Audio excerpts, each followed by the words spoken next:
ยังขนาดคนเอา มีแต่เขียวบ่โดย เอาเบิ่งลองเปิดให้ทั้ง FC เพิ่นเบิ่งดูโจแล้วบ่ทางบ้านน้อง บุกแล้วล่ะ เบิดแล้วเนาะ บุกแล้ว โอ้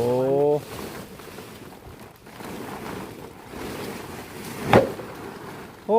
ยังเท่านี้บ่ โดย อืมเบิ่งดูพี่น้องเอ้ยนับดูน้องเอ้ยเท่าไรนี่1นับดูน้องนับเบิ่งก่อนปูน100กระสอบพี่น้องที่บ่จิตซื้อมาตอนน่ะ 7 8 9 10 11 12 13 14 15 16 17 18 19 20 โอ้เนียนกิ๊บเด้อ พอใช้ได้อยู่บ่ โอ้มันได้แล้วเนาะ ไปทำงานส่วนตัวเนี่ยพอใช้ได้อยู่ โอ้เอาแล้วสำนีเนาะถือว่าหับเองได้เลยนะเป็นในหน้าเลยนะได้ยีดอก จับเดือนจนอย่างแค่เองรุ่นดอก เอ้ยบุคักแต่มันบุคุ้งค่ะเนี่ยเนาะ มันชื่อโพดพี่น้องเอ้ยนี่เริ่มเมื่อไหร่ก็ตัวนี้ แล้ววันนี้บัดส่งผ่าน นี่ไทยหูเพิ่นเนาะห่อนกะละพี่น้องเอ้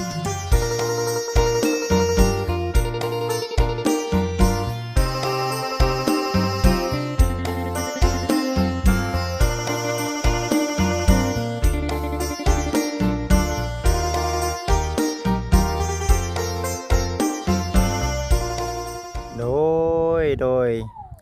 กับทักทายสบายดีเด้อกับสบายดีสวัสดีพ่อแม่พี่น้อง FC เปิดสุขสู่คนบ่ว่าสิอยู่ทางฝั่งลาวฝั่งไทยทางต่างประเทศเด้อพ่อแม่พี่น้องเด้อฮะเนาะทางประจิตเองก็กราบทักทายสบายดี FC เปิดสุขสู่คนพี่น้องเอ้ยกะมื้อนี้วันนี้เด้อเนาะทางประจิตเองสิมาอัปเดตให้กับพ่อแม่พี่น้อง FC เบิ่งเนาะกับทางทำไมเพิ่นเบิ่งพี่น้องเอ้ยเนาะว่าปัจจุบันนี้เนาะในเขื่อนแซนดันเป็นของทางน้องๆเพิ่นเฮ็ดไปฮอดขั้นตอนใดแล้วว่าซั่นนะพี่น้องเอ้ยไปถ่ายเบิ่งก่อนเนาะบ่จิตเองก็เบิ่งก่อนเนาะบ่ได้มาเมื่อวานนี้บ่ได้มาเมื่อวานนี้มื้อนี้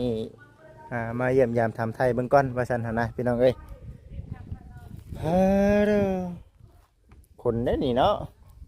คนขี้ดินขึ้นมาว่าซั่นพี่น้องโอ้บ้านน้องถวยทองเนาะเด้อคนข้างๆเฮาเนาะสบายดีเฮ็ดงานใช่ก็งานสร้างพุทธบ่เฮ็ดหยังก็ปูตากระโดดทางไงเฮือนน้องดาวพุ่นบ่มารบกวนเราพักผ่อนละบัดนี้พี่น้องเอ้ย เอาเนาะตามสบายถือว่าทั้งน้องๆเพิ่นเอาอันนี้พี่น้องเนาะเอาขี้ดินทรายได้ขึ้นมาไว้อยู่ในเฮือนน้องถือทองแล้วอันนี้จะเป็นแก๊สเด้อพี่น้องเด้อแก๊สตากะโลที่บ่จิตซื้อมาให้กับทางน้องสระนั่นแหละทางเบิ่งหากยังบ่ทันแล้วทันทั่วดอกพี่น้องเอ้ยเพราะว่านึงมาน้องๆก็คือสิคันว่ามันบ้านน้องสระเฮ็ดแล้วนะคือน่าจะปาดนะพี่น้องปาดเฮ็ดนั่นน่ะขอบข้างเอาหั่นนะยังเหลืออยู่1 2 3 4 5เนาะยังอยู่5 7เด้อพี่น้องเด้อเนาะสิพอหรือว่าจังใดก็รอติดตามชมเบิ่งไปนำกันเนาะยังเหลืออยู่4พี่น้องเอ้ยก็สีไทยบรรยากาศนี่แหละต่อไปเบิ่งบ่จิตเบิ่งภาคด้านนี่น่าจิกำลังสิเวน่ะมาใส่เฮือนน้องถือทองนั่นนี่เนาะเบิ่งเฮือนซันดันเป็นของทั้งน้องไซล่าเป็นจังไดเด้เนาะเบิ่งก่อนพี่น้องเอ้ยแล้วบ่จึงว่าบุกพากันบุกมาเฮ็ดอยู่เฮือนน้องถือทองเนาะเอาพี่น้อง FC เอ้ยเนาะทรายบ่เบิดบ่ทรายน่ะทรายเบิดเด้พี่น้องเอ้ยนี่เนาะโอ้แสดงว่ามีท่อแท้ตัวนั้นบ่เด้นี่โอ้โดยเอาน้องเด้อสบายดีข้างนั้นก็เบิดข้างแล้วเนาะน้องเนาะข้างนั้นก็เบิดแล้วพี่น้องเอ้ยข้างนี้น้ำแน่เนาะข้างนี้ก็ยังเจียขี้ดินไปเนาะ ก็ยังอันน่ะบ่หลายนะ แต่ว่าจากที่เบิ่งนี่น่าสิบ่พอพี่น้องเอ้ยเบิ่งทรายเนาะทรายเพิ่นนี่บ่พอเนาะโอ้โตคักแล้วพี่น้องเอ้ยบาทนี้ก็ได้เบิ่งถือว่าสวยงามเด้อพี่น้องเด้อคุณทั้งน้องเสือทองขุดเอาแบบนี้แม่นบ่น้องขุดแล้วก็ฮ้อนบ่กำลังเอาน้ำเข้าใส่บ่นี่หลังจากว่าเนาะเอาขี้ดินทรายน้ำนี่เบิดแล้วก็เฮ็ดจนทำมันเบิดเนาะแม่นบ่ปูนเฮายังอยู่บ่ปูนบ่ยังอยู่เบิ่งไปพี่น้องเอ้ยเบิ่งไป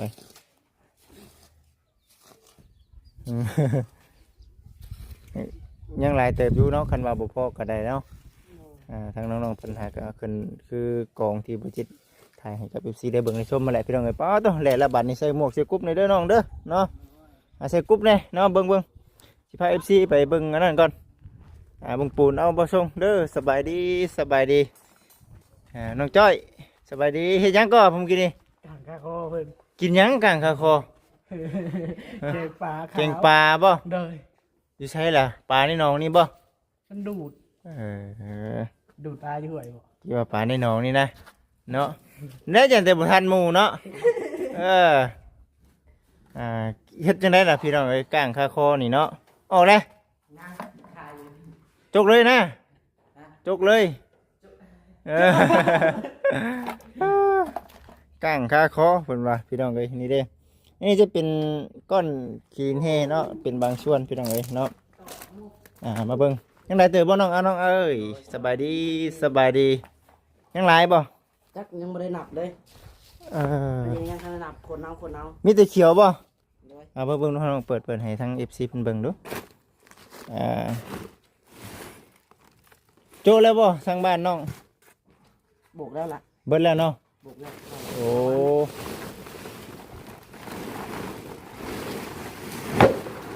โอ้ยังเท่านี้บ่เบิ่งดูพี่น้องเลยนับดูน้องเลยเท่าไรนี่1นับดู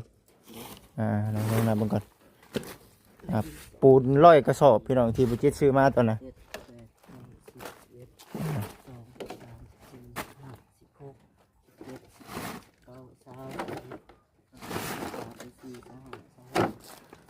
27เนาะโอ้27นี่ก็เติมนึงเลยเนาะแต่ว่าชายเนาะชายเฮานี่แหละที่ว่ามันมีปูนอยู่แต่ว่ามันดำเนินการต่อบ่ได้เนาะอันนั้นก็อยู่ว่าสิได้ประมาณจักฝาก็คนขึ้นไปเฮือนน้องเสือทองนะ3ปุ้ยประมาณ3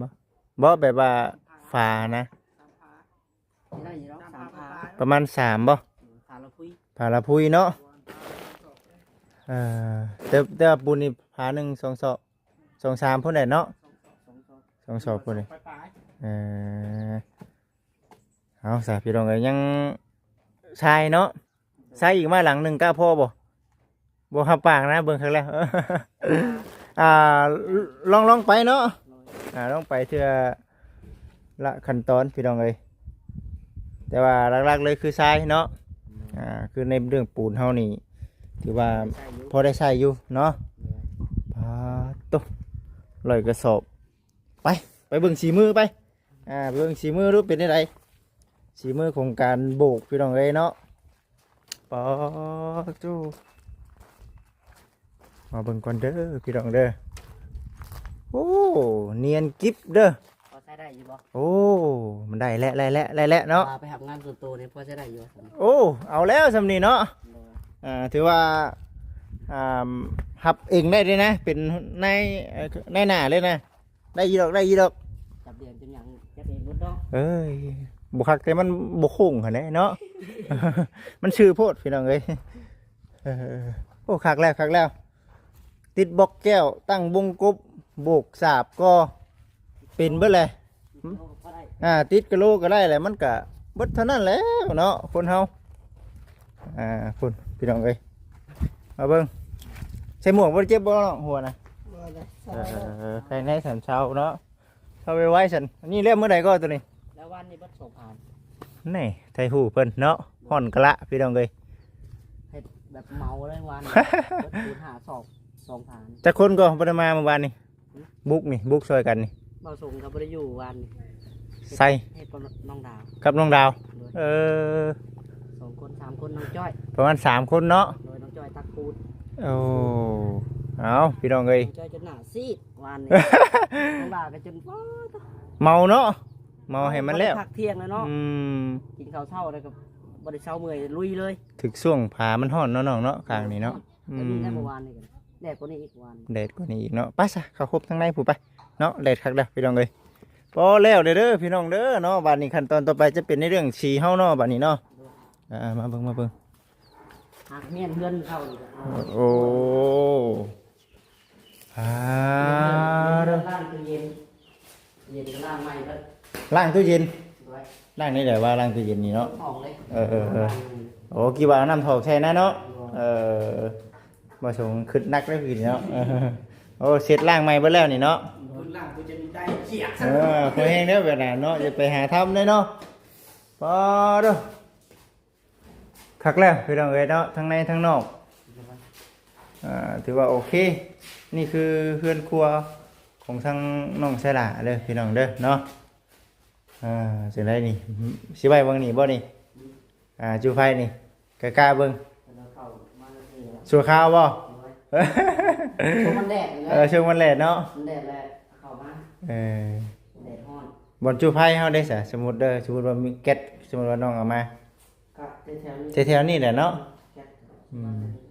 เพราะว่าแถวนี้น่ะขอป้าไว้วางเครื่องวางของซะเนาะ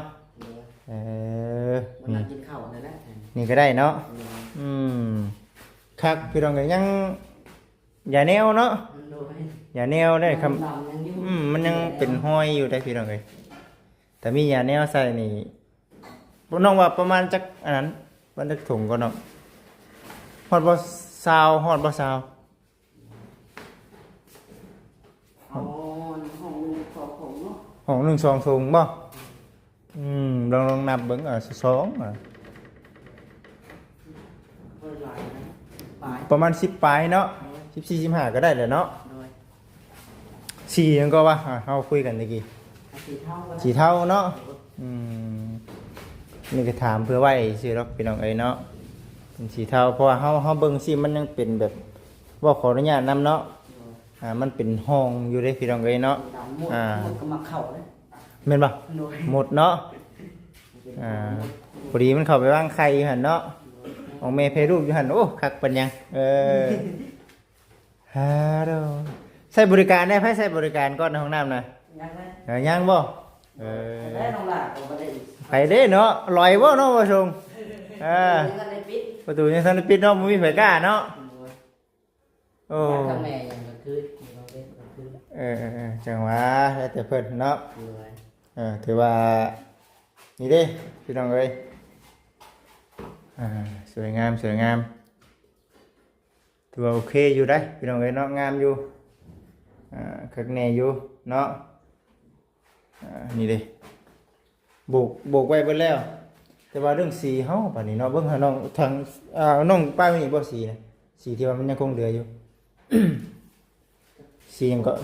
สีภายนอกบ่สีภายนอกของเฮาลองเฮาเบิ่งขึ้นใหม่พี่บ่เนาะเข้ามาพี่แหละคือรู้สึกว่าเย็นๆกว่าได้นี่โอ้เด้อพี่น้องเด้อเนาะ ตัวนี้นอนอยู่ระหว่างข้างนี่น้องห้องนี่นอนอยู่ระหว่างนี่อ๋อตอนนี้ทางสังแก้วกับแม่เนาะนี่ก็จะเป็นทางน้องสายลาถือว่าได้พากันเอาบ่เห็นก็บ่เป็นหยังน้องบ่เห็นก็บ่เป็นหยังเอาโดยเพราะว่ามีโทอแต่ทางสีภายในเอาสีภายนอกตัวเดียวแล้ววะกับอันน่ะตัวสีรองพื้นเฮาเบิดแล้วแม่นบ่สีรองพื้นเฮาก็เบิดพี่น้องเนาะแล้วก็สีภายในตัวสีนี่เนาะก็เบิดเนาะแต่ว่าสีภายนอกเฮานี่ลองทาไปก่อนว่ามันสิ พอหรือบ่แต่ว่าอันนี้คือยังทาบ่ได้แม่นบ่ มันมีสีรองพื้น น่า ต้องมีสีรองพื้นเขาจึงทาสีเท่ได้เนาะ โดย ปา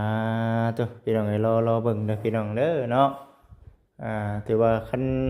มีสีรองพื้นนี่ยันบ่ยันคือสิบ่แม่นอันนี่เนาะยันทาเบิ่งแล้วยันทาไปแล้วเบิ่งครั้งแล้ว ทาแล้ว เออถือว่า อันทาอะไรเจ็บมาเดียวเลยถ้าเราไปดูทา ยังแน่นนี่เนาะยังบ่ได้ละเอียดปานใดบ่ ข้างในนี่ไม่ได้เลย ตัวทั้งนอกนี่ยังเนาะจากที่อ้ายเบิ่งนี่เนาะ อ้อมเลย ทาไปพอสำใดสำหนึงไปก่อนแม่นบ่อืม ลำเดียวหมดเลย อืมเอาพี่น้องเอ้ยก็ถือว่าโอ้นี่เด้มันเป็นร่องเนาะฮะเว้าบ่ทางนั้นนี่เห็นบ่ หมด หมุดมักเข้าได้นี่เห็นบ่พี่น้องเอ้ยหมุดเนาะบางคืนย่านมันเข่าหู โอ้ มักเข่าอยู่ มักเนาะมักเข้าอยู่เด้อหมุดเด้อพี่น้องเด้อหมุดดินครับบ้านเฮาเอิ้นหมุดดินนี่ขโมยได้นี่ขโมยข้าวสารไปเด้อพี่น้องเอ้ยน่ะเนาะถ้ามันมีเข่าอยู่ก็หมดคุมมาก โอ้แม่นอยู่เวลานอนกลางค่ำกลางคืนเนาะระมัดระวังบัดพอเฮาใส่อันน่ะจะแนวบัดมันบัดบ่ได้ค่อยปานใดเด้เนาะ มันเข้ามันมีวนอยู่ มันมีบนอยู่ เต็มเลยใส่ปิดบน อันนี้เว้าบ่สร้างจังซี่ที่มันมีหืบหลายหืบหนึงที่ว่ามันดึกนี่มันก็คิดว่ามันสิสร้างเฮือนสร้างห้างอยู่หั่นเนาะโดยตัวมันกุ๊ก เอามันก็มีแต่เฮือนบ่จิตนี่ก็คือกันได้บางอย่างย่างไปบางบ่อนนี่เหยียบบางแผ่นนี่กุกๆๆได้มันโล่งเลย มีแต่บีบปูน้ำทีแกะ แบบใด แบบเอาปูนเนี่ยว่าต้องใส่ไส้อย่างเอาปูนถอกใส่กระปุกแล้วก็เอาน้ำหายเขา เอาในนั้นบ่ แล้วก็ลิกปูเจาะแล้วก็เขย่าเป็นน้ำแล้วก็บีบเขาเลย เอาในนั้นเลย ได้ผลบ่ อยู่ เออ บ่ดังได้ บ่ดังบ่ สิแก้อยู่ยังป่วยติดกันเพื่อนน้องจ้อยยังแก้ยังมิด เฮ็ดได้เนาะ ได้ โอ้เอาซั่นพี่น้องเนาะมันบ่ได้เฮ็ดจักเทื่อหรอกใช่บ่มีอยู่แบบว่าเฮาย่างไปย่างบางเทื่อคือมันเฮาเหยียบคือมันสิหักนี่เนาะ รวย ย่ามันหักได้เนาะ สิดังให้ทางไหนก็อยู่ โอ้ เอาใส่สูตรคือน้องอ่ะบอก สิลองเบิ่งฮะพี่น้องเอ้ย บีบเข่าตามร่องมันเลยบีบจนมันเต็มเลย บีบจนมันเต็มเนาะที่แรกมันเป็นสีน้ำอยู่ เป็นน้ำที่ไรบ้านมันแห้งเลยครับ มันก็ตัวเองมันเนาะโอ้เอา ถ้าเบิ่งทั่วว่าชีวเข่าก็แล้วมันก็เข่าเหมือนกัน เข้าได้อยู่ทีนี้มันเป็นบางอันเนาะเพราะว่าหนึ่งคือเฮาบ่ได้หยอดยาแนวน่ะมันมีช่องว่างให้มุดเข้าได้มันก็เลยเข้าไปอยู่อาศัยอันนี้คือจากที่เบิ่งนี่ช่วงสิมีหลายอยู่เบิ่งก็แล้วหมดนี่เนาะช่วงอยู่แต่ว่าห้องนี่น่ะน้องสวยทองบ่ห้องนี้แบ่งกันก่อนเพราะว่า คือทองเรานอนอยู่ที่น้องจ้อย บางครั้งบ่ ปั่นกันนอนคนเดียว น้องจอยปั่นกันนอนเนาะ น้องดาบางทีเรานอนน้องจ้อยบางทีเรานอนนี่ ปั่นกันพัดลมเฮาเป็นจังได๋โอเคพออยู่บ่นี่พอบ่พอแม่ยันว่าเสียวมันร้อนดอกจังว่ามันร้อนเวลามันร้อนโอ้ยบ่อยากสิว่าเด้พี่น้องเอ้ยเนาะ ถ้าว่าของนอกตรงบนระบบนี้ ของนอก ถ้าว่าไปนอนระบบนี้ ครับ เปิดจะได้พัดลมน้องดาบอันนึงตั้งตรงระบบนี้ เดี๋ยวครั้งนี้กับครั้งนี้มันได้อยู่เนาะแต่ว่าครั้งนี้เนี่ยถ้าหากว่าไผมานอนเนี่ยคือมันบ่คู่กันเนาะมันบ่คู่กันเด้อพี่น้องเอ้ยคักแล้วบัดนี้คักแล้วไปเสร็จไปเนาะออกมาเบิ่งทางโซนนี่แหละบ่จิตเองก็ออกมาถ่ายอัปเดตก่อนพี่น้องก็ถือว่าสำเร็จเนาะสำเร็จมันอันนั้นได้พี่น้องเอ้ยเนาะมันสมกับทางFC เพิ่นติดตามรอคอยอยู่เนาะแต่ว่าประเภทพวกปุ้งพวกปูนนะฮุบไปใส่ทั้งเฮือนน้องถือทองก้อนบัดนี้เนาะโดยคนมาจากเรื่องน้องถือทองมันเบิดดิเบิดหลายเติบเนาะ เบิดหลายเติบดิขาขานี่มันหนาขามันนอก ตัวนั้นบ่ข้างนอกเลย มันเป็นจังได๋ล่ะคือบ้านหนาเบิด2 ศอกครึ่งทางนี้ก็เบิด2 ศอกครึ่งโอ้เนาะศอกฝ่ามันหนามันก็ได้สร้างนำแน่โดยนั่นแห้งนั่นแห้งพร้อมเมื่อคืนนี่ก็จะ8 โมงข้างนอกพุ่นบ่เนาะแต่เว้นแต่เช้ายังบ่แห้ง ยังอยากชุมๆอยู่เนาะ โดย อืมแต่ว่าคือขั้นตอนต่อไปนี่ยังในเรื่องกระลุงก็โอ้ยังหลายอยู่ในเรื่องคนครัวก็ได้เนาะ โดย อืมเรื่องปูนนี่ถ้าเฮาฮุบไปใส่เฮือนน้องตัวทองเบิดนี่คือตัวนี้เฮาต้องได้ซื้อไหมเนาะแต่ถ้าหากว่าเนาะเฮาบ่ได้เอาไปเฮือนน้องตัวทองตัว27สอบนั่นนี่สามารถว่าพอบ่ปูตากะโลเฮาพอเนาะพออยู่พออยู่แต่ว่าอันนี้ก็ต้องเว้าเพื่อไว้ซื่อน้องๆเอ้ย โดย แต่ว่าคือสิบ่ได้เฮ็ดตากะโลกะโลก่อนเนาะ โดย มีแต่ไปบุกน้องตัวทองก่อนบัดนี้อืมโดยได้ เพราะว่าทางพ่อเขาไปอยู่ในช่วงนี้ไปตลอด มีแต่งานเราเดี๋ยวนี้เนาะ โดย เอ ไป อ เรื่อยๆราคาพันน้องโดยทองกับบริยูเดือน ค่าเกิดเรื่องนี่เนาะ บริยูจะไปจะแดนเวียกนี่เนาะ เรียนเวียกอันใดเนาะจักหน่อยเวียกทั้งน้องตัวทองแน่เอาไปเอามาบัดเวียกน้ำบ้านแน่บัด จ้อย เวียกน้องจ้อยแน่บัดนี่เนาะ ปรับให้ปรับหน้าแล้ว แลกคักเลย โดย เออ มาแดงไว้ช่องสะบึง คักเป็นหยังเนาะอยากได้อยู่บ่จิตเองก็ได้อยากได้อยู่บ่เจ้าก็น่าให้ใหญ่ ผมก็อยากได้แล้วเนาะ เนาะเพราะหนึ่งมาสร้างในความคิดของอ้ายน่ะคือเฮ็ดให้ใหญ่แล้วเฮาหวานเอาน้องเอ้ยคือสำหรับอ้ายคนมันน้อย ว่านเลย อ้ายน่ะมั้งอ้ายอยากหวานแต่ว่าหน้ามันบ่เป็นตาบ้านมันเป็นหน้าเฮาขันเลยเนาะ แม่ คือน้องบัดสมมุติว่าได้หน้าให้ใหญ่บัดคนหลายบัดซอยกันดำบัด โดย ไว้เนาะ โดยดันมันก็ได้หับทำร้ายกว่า ผลผลิตมันสิตอบโจทย์ไว้ดี โดยถ้าเอาว่านแบบจักว่าหยาขึ้นหลาย สุดยอดแต่ว่าเฮาอิงตามคน โดย อิงตามคนในเฮือนเฮามันบ่พอมันบ่เพียงพอถ้าหากว่าพากันพากันดำอยู่บัดโอ้ยมันสิน่ะเวียกทางอื่นเฮานำแน่แบบนี้นะเอาสู้ๆซั่นเนาะถือว่าโอเคซะเดี๋ยวสิอัปเดตพุ่นแหละคลิปต่อไปที่บ้านน้องเสือทองเนาะพี่น้อง FC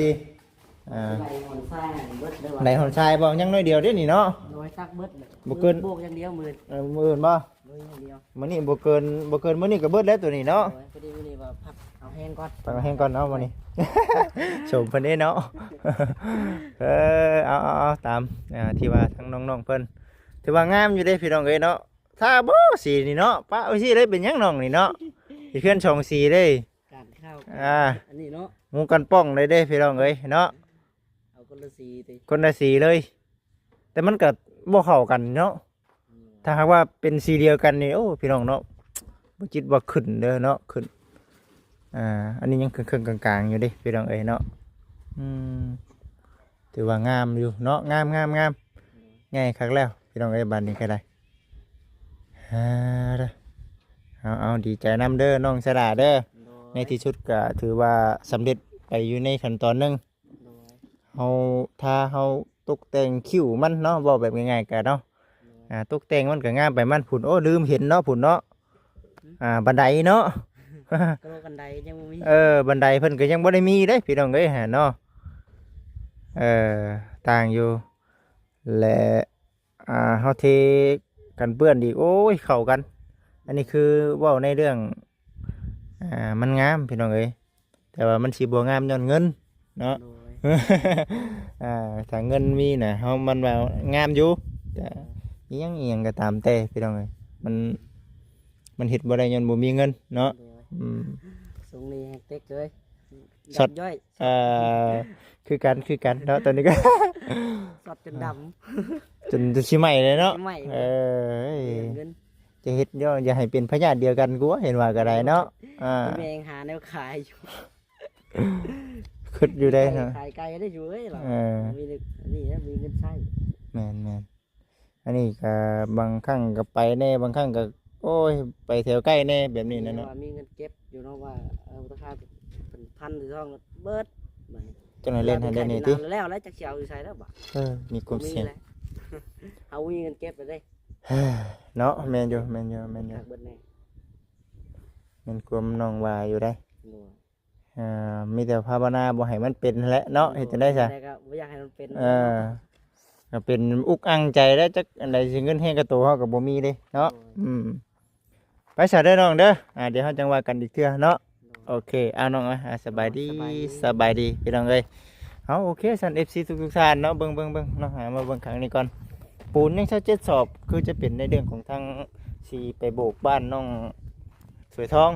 แต่ว่าทรายเนาะทรายนี่คือบ่เกินมื้อหนึงซะบ่จิตเบิ่งครั้งแล้วเนาะน้องๆเพิ่นช่วยกันเฮ็ดก็คือสิแล้วเนาะน้องๆเพิ่นคนทรายเข้าเนาะอันนี้ก็จะเป็นในส่วนของทาง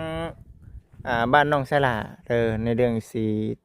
รองพื้นทางน้องเพิ่นบ่มีถ้าหากว่ามีสีรองพื้นนี่บ่คิดว่าน้องเพิ่นกะว่าสิได้ทาอยู่เบิ่งครั้งแล้วเนาะแต่ว่าสีรองพื้นกับสีภายในนี่ยังแต่ว่าสีสีหยังก็นี่พี่น้องเอ้ยสีภายนอกตัวนี้นะน่าจะมีอยู่แต่ว่าพอบ่พอก็ให้ทั้งน้องเพิ่นทาบางๆไปก่อนแบบนี้นะพี่น้องเอ้ยเป็นจังไดก็ได้เนาะเอา FC ทุกท่านเนาะสำหรับคลิปนี้ก็ผิดพลาดประการใดก็กราบขอโทษขออภัย FC เบิดทุกคู่สู่คนเด้อพี่น้องเด้อจังใดก็ได้อยู่ดีไม่แห้งปราศจากโรคภัยไข้เจ็บและก็ขอขอบคุณทางแม่หลายๆเด้อแม่เด้อที่ว่าเนาะให้ทางลูกเองเป็นสะพานบุญให้เนาะวันนี้ก็ได้มาอัปเดตให้กับทาง FC และก็ทางพ่อแม่เบิ่งผู้หลักผู้ใหญ่หลายๆท่านเบิ่งชมกันเนาะถือว่างามเนาะเอาโอเคผมเป็นพี่น้องเลยสำหรับคลิปนี้ขอกล่าวคำว่าสบายดีอยู่ดีไม่แห้งทั้งผู้ใหญ่และก็ FC เด้อพี่น้องเด้อสบายดีโอเคพี่น้องเอ้ย